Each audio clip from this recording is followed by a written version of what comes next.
ברוך אתה אדוני אלוהינו מלך העולם, שהכל נהיה בדברו. How was the tabernacle built in the desert? Well, you needed many elements.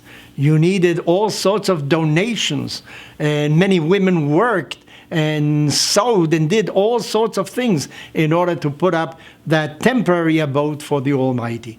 But there was also something else also. There was a contribution that each and every person had to make. Regardless of his possibilities, rich or poor, everybody had to give machzit hashekel. That means half of the coin of those years, which is called shekel.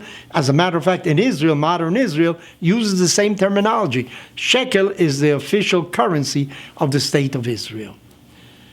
Why did you have to give a half? Well, this is what the Torah says, but many of our rabbis interpret already and say, you know, there's no such thing as giving a full contribution. You know, machzit, the most you can do about something is get to half of it. You need collaboration. You need to unite many to give something. And the rich and the poor had to give the same thing. But the poor had nothing. So what did they do? Well, they gave to each other. I give you a half a shekel, and the other one gave a half a shekel too. It was like an equal contribution between one and the other. What was that used for? For the building of the tabernacle. It was used afterwards for the sacrifices. This is what machzit hashekel was. You have to have Nowadays, there is no Beit HaMikdash. Do we still have to contribute machzit hashekel? Many say yes, because the idea is to contribute. The idea is to give. The idea is to become responsible, socially responsible for the community. You have to learn to give. But the Bible says something very strange. It says that you have to get machzit hashekel lechaper al nafshotechem, to expiate your souls. It's sort of, you sinned, and by giving machzit hashekel, you cleanse yourself because of errors that you committed. What does machzit hashekel have to do with that? So maybe some people say, why do we commit errors? Why do we deviate from the norm? Maybe because we are centered in ourselves. We think only about ourselves.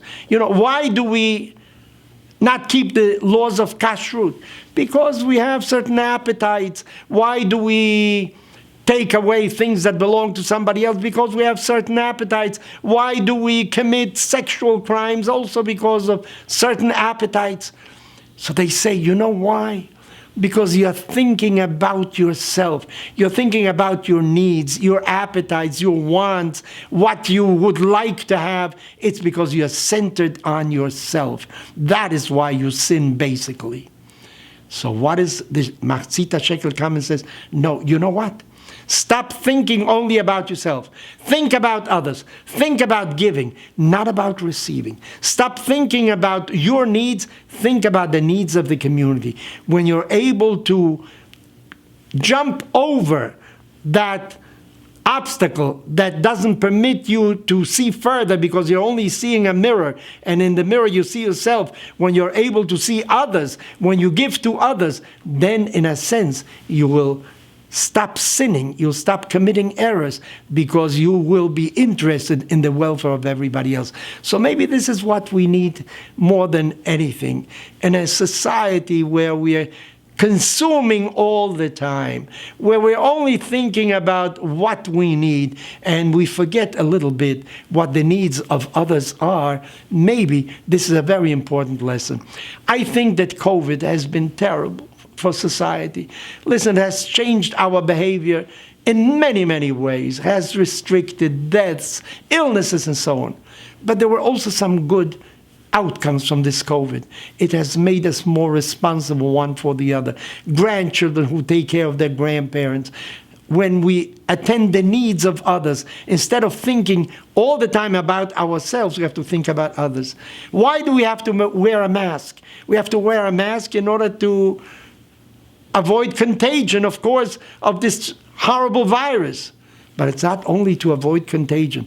We also wear a mask in order to not to give it to somebody else, in order that somebody else shouldn't suffer because of something that we have. So maybe this is also bringing conscience about the importance of not only thinking about yourself, but think about others as well. Maybe what we need really is a symbiosis. We need some kind of middle road. You have to take care of yourself. Adam karov etzel atzmo. Our tradition says that a person has to be near him. Machzit hashekel maybe makes us think that society needs us as well. And after all, don't forget that society is really the aggregate of the members that constitute it. So by giving machzit shekel, by taking into consideration the needs of others, we are building a better society. And this is what we need, a better society for humanity to go on in the future as well.